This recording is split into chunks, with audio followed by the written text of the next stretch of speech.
Assalamualaikum warahmatullahi wabarakatuh. Perkenalkan, nama saya Nur Aindifa Umaira dari kelas Teks 43. Pada kesempatan kali ini, saya akan mempresentasikan materi analisis data yang sudah kelompok kami buat. Sebelumnya, saya akan memperkenalkan anggota kelompok kami terlebih dahulu. Yang pertama, ada Angelika Pritama. Yang kedua, ada Kania Rizka. Lalu ada Nur Aindifa dan Sahabi Laila. Pengertian data menurut para ahli. Yang pertama, menurut Mills, data adalah fakta mentah, observasi, atau kejadian dalam bentuk angka atau simbol khusus. Yang kedua, menurut Syafrizal Halim Sitomorang, data adalah sekumpulan informasi atau nilai yang diperoleh dari hasil observasi atau pengamatan suatu objek. Yang ketiga, menurut Kamus Webster, data adalah things known or assumed atau sesuatu yang diketahui dan dianggap. Yang keempat, menurut KBBI, data adalah keterangan atau bahan nyata yang dapat dijadikan dasar kajian untuk membuat analisis dan kesimpulan.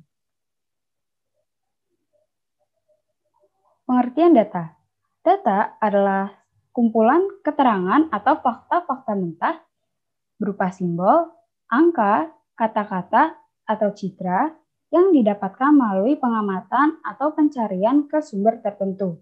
Data dapat diolah menjadi bentuk yang lebih kompleks, seperti informasi, database, atau solusi masalah. Fungsi data yaitu sebagai acuan dalam mengambil keputusan dalam pemecahan masalah, sebagai dasar untuk penelitian atau perencanaan, sebagai acuan dalam implementasi suatu kegiatan, dan sebagai bahan evaluasi suatu kegiatan. Perbedaan dari data, informasi, dan pengetahuan. Data. Data adalah sesuatu yang belum mempunyai arti bagi penerimanya dan masih memerlukan adanya suatu pengolahan. Data bisa berwujud suatu keadaan, gambar, suara, huruf, angka, matematika, bahasa, ataupun simbol-simbol lainnya yang bisa kita gunakan sebagai bahan untuk melihat lingkungan, objek, kejadian, ataupun suatu konsep. Informasi. Informasi adalah sekumpulan data atau fakta yang diorganisasi atau diolah dengan cara tertentu, sehingga mempunyai arti bagi penerima. Data yang telah diolah menjadi sesuatu yang berguna bagi si penerima, artinya yaitu dapat memberikan keterangan atau pengetahuan. Dengan demikian, yang menjadi sumber informasi adalah data. Pengetahuan. Pengetahuan adalah informasi atau maklumat yang diketahui atau disadari oleh seseorang.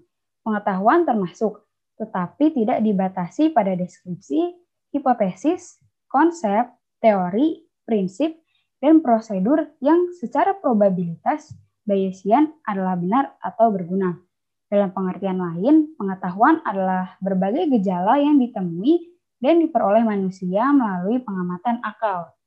Pengetahuan muncul ketika seseorang menggunakan akal budinya untuk mengenali benda atau kejadian tertentu yang belum pernah dilihat atau dirasakan sebelumnya. Metode pengumpulan data. Yang pertama, wawancara. Wawancara ini dilakukan dengan melalui tatap muka dan tanya jawab langsung antara peneliti dan narasumber. Wawancara dapat melalui media tertentu seperti telepon, email, atau virtual meeting. Yang kedua adalah observasi. Observasi ini dilakukan dengan mengamati langsung, melihat, dan mengambil data di tempat penelitian. Metode ini termasuk kompleks karena melibatkan berbagai faktor. Yang ketiga adalah kuesioner. Kuesioner dilakukan dengan mengajukan pertanyaan atau pernyataan tertulis untuk dijawab oleh responden. Kuesioner digunakan ketika peneliti ingin mengetahui persepsi atau kebiasaan suatu populasi berdasarkan responden. Yang keempat, studi dokumen. Studi dokumen ini dengan cara meneliti berbagai macam dokumen yang berguna untuk bahan analisis. Data dokumen bisa berupa literatur, buku harian, majalah, notulensi rapat, korpus audio, video, foto, dan lain-lain. Sumber data. Menurut Zulda Frial, sumber data adalah subjek dari mana data dapat diperoleh. Ada dua macam sumber data, yaitu sumber data primer dan sumber data sekunder. Sumber data primer adalah sumber data diperoleh langsung oleh peneliti, Sedangkan sumber data sekunder adalah sumber data yang tidak diperoleh langsung oleh peneliti. Biasanya sumber data ini diperoleh dari pihak lain. Wisdom hierarki atau DIKW. Wisdom atau kebijaksanaan adalah suatu keterampilan dalam menyikapi masalah-masalah dalam kehidupan, termasuk di dalamnya adalah adanya pengetahuan mengenai masalah kehidupan itu sendiri dan bagaimana cara memecahkan masalah tersebut. Hierarki DIKW. Konsep istilah data, informasi, pengetahuan, dan kebijaksanaan pertama kali dimasukkan dalam satu formula secara hierarki urutan oleh Russell Lincoln Ackoff pada tahun 1989.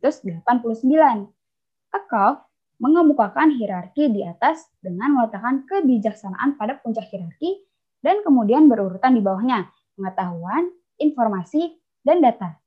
Lebih lanjut, Ackoff menulis bahwa masing-masing termasuk kategori yang berada di bawahnya dan memperkirakan bahwa rata-rata sekitar 40% dari pikiran manusia terdiri dari data, 30% informasi, 20% pengetahuan, 10% pemahaman, dan hampir tidak ada kebijaksanaan. DIKW dalam hal ini adalah data, informasi, pengetahuan, dan kebijaksanaan, yaitu sebuah hierarki yang terdiri dari 4 lapis, di mana setiap lapis menambahkan atribut tertentu di atas lapis sebelumnya. Susunan lapis dari bawah ke atas yaitu data, informasi, pengetahuan, dan kebijaksanaan. Yang pertama, data. Data merupakan lapis paling dasar. Lalu dilanjutkan oleh informasi yang merupakan lapis yang menambahkan konteks. Kemudian ada pengetahuan, yaitu lapis yang menambahkan cara menggunakannya. Yang terakhir ada kebijaksanaan, yaitu lapis yang menambahkan kapan dan mengapa menggunakannya. DIKW adalah hierarki yang berguna untuk memahami analisis dan pentingnya serta batasan karya konseptual. Sekian dari kelompok kami, mohon maaf apabila ada kesalahan kata. Terima kasih. Wassalamualaikum warahmatullahi wabarakatuh.